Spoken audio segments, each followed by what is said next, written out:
त्यांच्या निधनानं संपूर्ण राज्यभरात शोकाकुल वातावरण आहे। अजितदादांना श्रद्धांजली म्हणून व्यापारी वर्गाकडून राजगुरुनगरमध्ये बंद पाळण्यात आलाय।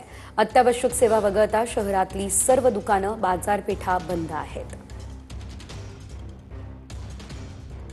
राज्याचे उपमुख्यमंत्री अजित पवार यांचा काल विमान अपघातामध्ये दुर्दैवाने मृत्यू झाला आणि ही जी बातमी आहे संपूर्ण राज्यभरात पसरल्यानंतर खरं तर राज्यभरामध्ये शोककळा पसरलेला पाहायला मिळत आहे आणि याचमुळे या परिसरामध्ये असलेला जो ठिकाण आहे त्या ठिकाणी खरं तर आज बंद पडलेलं पाहायला मिळते। मी सध्या आलो पुणे जिल्ह्यातील राजगुरू शहरामध्ये।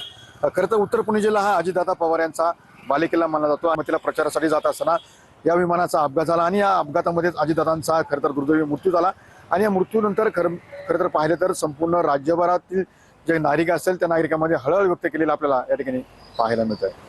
त्यावर अतुल सह मी सुनील दिघे, TV9 मराठी, राजगुरुनगर। अजितदादांना श्रद्धांजली वाहण्यासाठी आता अहिल्यानगरमधील भेंडा बुद्रुक हे गावही बंद ठेवण्यात आलंय।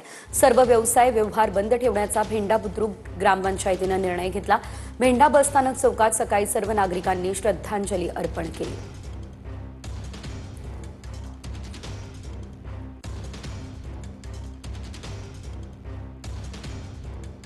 अजितदादांना श्रद्धांजली वाहण्यासाठी अहिल्यानगरमधील भेंडा बुद्रुक हे गाव बंद ठेवण्यात आलेलं आहे आणि सर्व गावकऱ्यांनी एकमतानं या ठिकाणी हा निर्णय घेतलेला आहे।